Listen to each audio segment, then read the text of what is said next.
नमस्कार मित्रांनो, विन दोघातीलही तुटेना या मालिकेच्या येणाऱ्या काही भागामध्ये मित्रांनो एक आता जबरदस्त असा ट्विस्ट आपल्यासमोर पाहायला मिळणार आहे.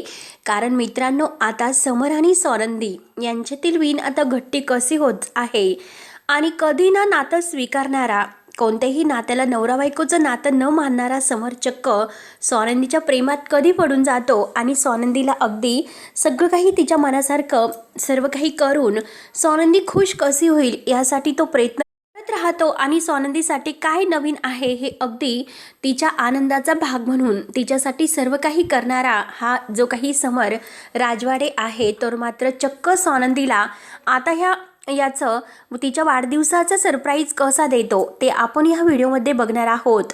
आणि अधीरा आणि रोहन ह्या दोघांना एकत्र करून आता मात्र सोनंदीला जे ह्या समरने दिलेलं सरप्राईज आहे वाढदिवसाच्या दिवशी, आणि त्यात म्हणजे आता मलिका आणि अंश म्हणजे विघ्न आणून सोनंदीला अगदी झुंबर तिच्या अंगावर पाडून जो काही प्रयत्न करत आहात, आणि त्यासाठी आता समर मात्र त्यातून सोनंदीचा जीव तर वाचवतो, परंतु अंशवन आणि मलिका या दोघांना मात्र आता या दिवशी कसं तो धडा शिकवतो आणि आपल्या सोनंदीला अगदी थँक्यू बोलून तिचं सगळे काही आभार मानून सोनंदीला खुश परत कसून सोनंदीच्या अगदी प्रेमाचं प्रपोज कसं करतो ते आपण या व्हिडिओमध्ये बघणार आहोत.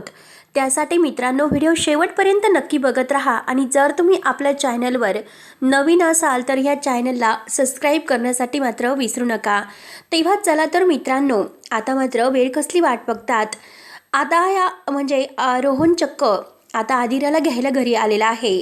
कारण आता सोनंदी आणि समर दोघे इतके खुश आहेत, दोघांमध्ये आता नक्की चूक कुणाची हे अगदी एकमेकांना सांगत असतात. समर म्हणतो की अधीराची चूक आहे, तर सोनंदी म्हणते की नाही, अधीराची चूक नाही, माझ्या रोहनची चूक आहे. असं करता करता मात्र इकडे मलिका आणि अंशवन अधीराचे पूर्णपणे कान भरून रोहन कसा चुकीचा आहे आणि तिच्यासाठी तो कसा योग्य नाही हे दाखवण्याचा तो प्रयत्न करत आहे. म्हणून आता अधीरा ठरवते की असं वाटतं की मला भीती वाटते आमचं नातं तुटतं की काय. परंतु आता चक्क रोहन अगदी त्याला अधीराची खूप आठवण येते. बाबा त्याला खूप काही समजावतात आणि आता सोनंदीसुद्धा रोहनला फोन करते आणि रोहनला त्याची चूक लक्षात आणून देते. आणि त्याच वेळेस मात्र आता सोनंदी सकाळी सकाळी उठते, देवपूजा वगैरे करते आणि समोर आता बघत राहतो की सोनंदी इतका वेळ देवपूजा का करत आहे. जेव्हा सोनंदी आता समरला अगदी आरती वगैरे द्यायला येते, आरती वगैरे दिल्यानंतर आता समर विचारतो की काय झालं सोनंदी मॅडम, तुम्ही मात्र इतका देवाजवळ काय मागत होतात. तर सोनंदी म्हणते माझ्या बहीण आणि भावासाठी, म्हणजे तुमच्या बहिणीसाठी आणि माझ्या भावासाठी मी काहीतरी असं खास देवाला मागितलं.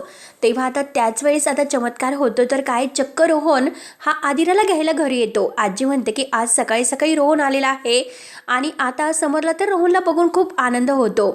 आता मात्र रोहन म्हणतो की मी अधीराला घ्यायला परत आलो आमच्या घरी कायमचं. आता अधीराला इतका आनंद होतो, समर अधीराला घेऊन येतो. अधीराला सुद्धा तिची चूक लक्षात येते आणि अधीरा आता रोहनबरोबर सगळं काही अगदी व्यवस्थित हँडल करते. सगळं काही त्याची माफी वगैरे मागते आणि त्याच्या मनासारखं जगण्याचं ठरवते, जे रोहनला योग्य वाटेल ते. आणि दोघंही आता एकमेकांबरोबर इतके खुश होतात. त्यानंतर आता समरसुद्धा इतका खुश होतो आणि तो सोनंदीला थँक्यू बोलतो. तो सोनंदीला म्हणतो की खरंच आज तुमच्यामुळे खरंच माझी बहीण आणि तुमचा भाऊ अगदी आनंदात आहेत, हे बघून मला खरंच खूप छान वाटलं. त्यानंतर आता अधीरा जेव्हा घरी येते, अधीराला बघून बाबांना इतका आनंद होतो. परंतु मंदा तिला पुन्हा टॉन्ट मारते. मंदा म्हणते की काय गं, कशासाठी आली, म्हणजे तू परत माहेरी जायला आलीस का, म्हणजे सारखं सारखं तुला तर माहेरी जायचं असतं.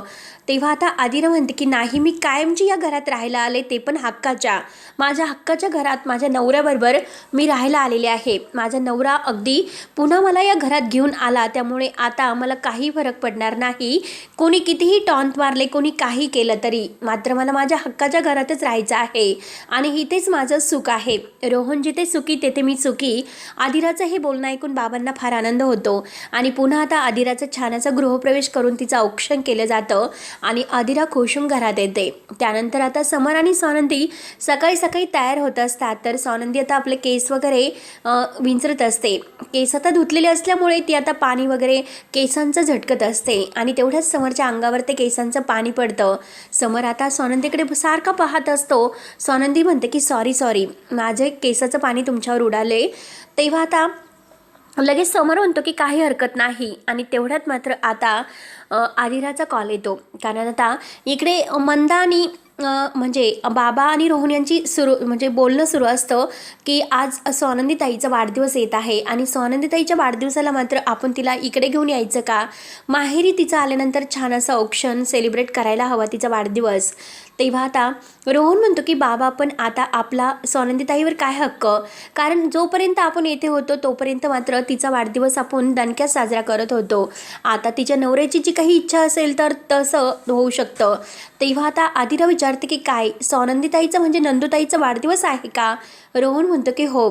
तर आता पिंट्या दादाला माहिती नसेल म्हणून आता आदिरा लगेच कॉल करते. आदिरा कॉल करते आणि म्हणते की पिंट्या दादा तुला काही माहिती आहे का. समर म्हणतो की काय. अगं आदिरा तू खुश तर आहे ना. आदिरा म्हणते की अरे मी तर खुश आहे पिंट्या दादा, परंतु नंदताईचा वाढदिवस आहे तुला माहिती आहे का. तर आता समर म्हणतो की त्यांचा वाढदिवस आहे, मला काय करायचं आणि या सगळ्या गोष्टीत मला इंटरेस्ट नाही, तुला तर माहितीच आहे. त्यावरती आता स्वानंदी तेथेच असते. स्वानंदीला काही अगदी ऐकू येत नाही, ती तिच्या आता आवरत असते. आता आदिरा म्हणते की पिंट्या दादा तू असं काय बोलतोस रे. स्वानंदीने आपल्यासाठी किती काही केलं, आपल्या घरासाठी किती केलं ती, आणि तू तिचा वाढदिवस साधा सेलिब्रेट करू शकत नाही का. इतका आनंदसुद्धा तू तिला देऊ शकत नाही का. अरे ती मात्र आपल्या आनंदाचा विचार करते आणि आपण तिच्या आनंदाचा विचार नाही करू शकत का. तेव्हा आता समर विचारतो की नक्की काय करावं असं तुला वाटतं.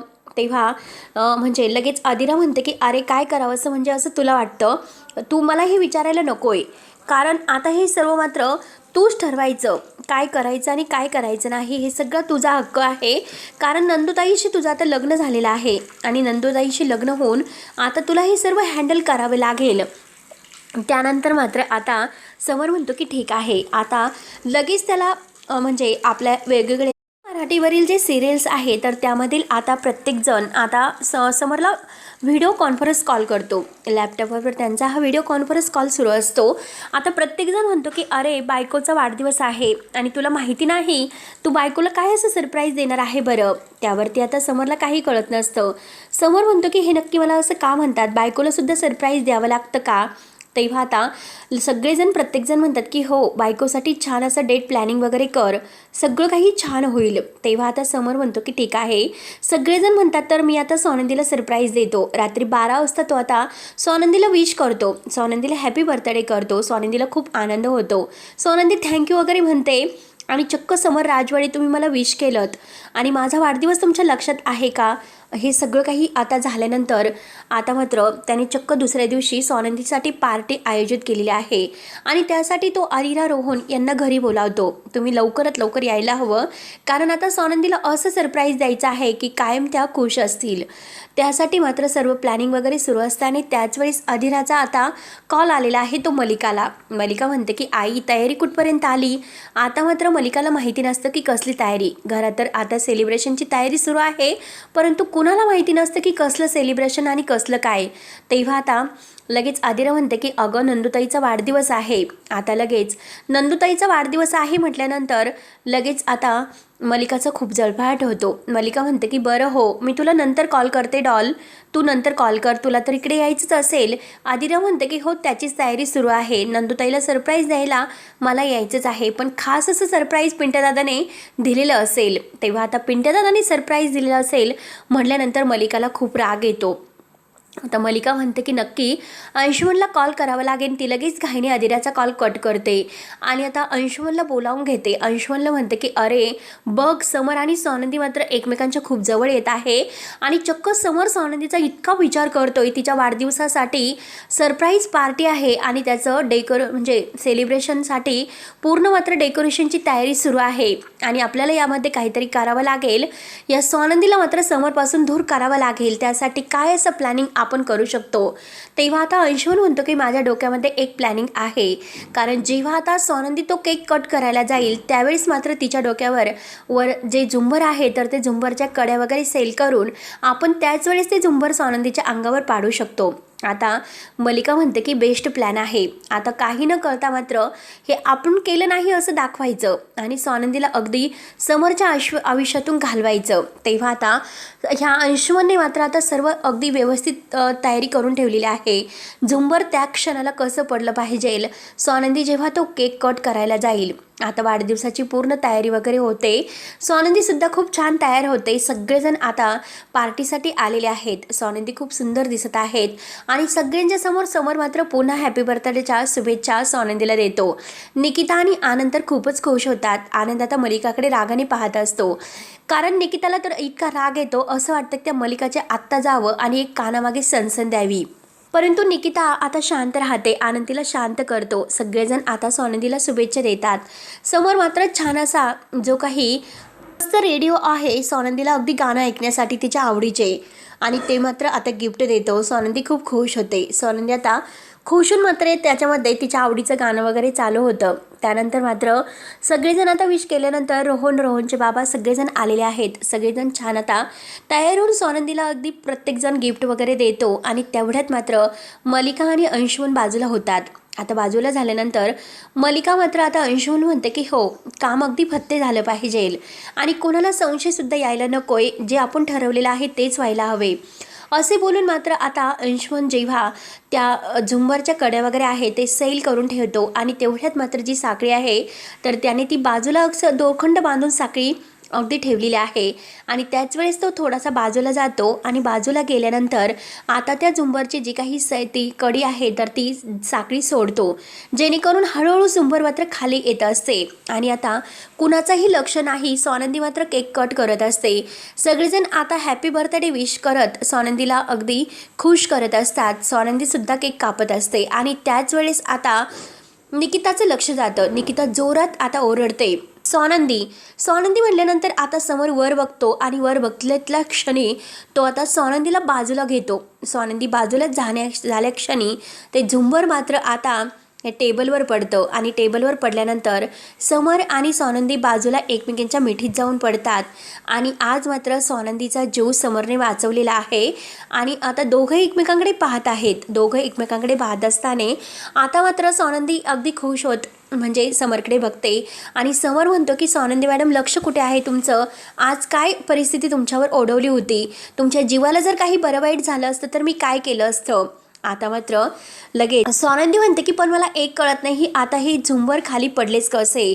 नक्की आता ती अंशुमनचा डाव असेल हे तिने ओळखलेलं आहे आणि त्याच वेळेस मात्र अंशुमन बाजूला गेलेला आहे हे निकिताने पाहिलेलं आहे. निकिता आता म्हणते की अंशुमन जरा बाजूला गेल्या क्षणी मात्र आता हे सर्व झालेले आहे. तेव्हा आता समर म्हणतो की काय बोलतेस निकिता? आता निकिता म्हणते की हो, कारण मी अंशुमनला तिकडे साखळी तोडताना बघितलं आणि आता इकडे झुंबर अगदी खाली पडत आहे हे सुद्धा पाहिलं. तेव्हा आता समरला इतका राग येतो. समर आता अंशुमनच्या तेथेच कानामागे देतो आणि आता शेवटी समरचा मात्र अंशुमनवरील विश्वास तर पूर्णपणे उडालेला आहे. तेव्हा तो दादा मी काही केलेलं नाही असं म्हणतो, परंतु आता स्वानंदीचा जीव सुखरूप आहे म्हणून समर आता स्वानंदीच्या परत जवळ येतो आणि स्वानंदी मॅडमला म्हणतो की हे बघा, माफ करा, तुमच्या वाढदिवसाच्या दिवशी तुमच्या अंगावर हे विघ्न आलं, त्यासाठी खरंच मी मनापासून माफी मागतो. आता स्वानंदी म्हणते की राजवाडे, तुमची काही चूक नाही, तुम्ही स्वतःला गिल्टी फील करू नका आणि मला काही झालेलं नाही. तेव्हा आता स्वानंदी मात्र खुश आहे आणि समरसुद्धा तिच्याबरोबर खुश आहे. तर मित्रांनो, आता स्वानंदीचा जीव तर समोरने वाचवलेला आहे, तो पण दोघांच्या एकमेकांच्या मिठीत येऊन दोघं एकमेकांकडे बघून खुश आहेत आणि हे बघून मलिकाचा खूपच जळपाट होतो. करायला गेलो एक आणि शेवटी झाले एक, म्हणून मलिकाचा पुन्हा प्लॅन फ्लॉप होतो. तेव्हा आता मित्रांनो, पुढच्या भागामध्ये नक्की काय होतं हे बघण्यासाठी आपल्या चॅनलवर नक्की अगदी राहा. धन्यवाद.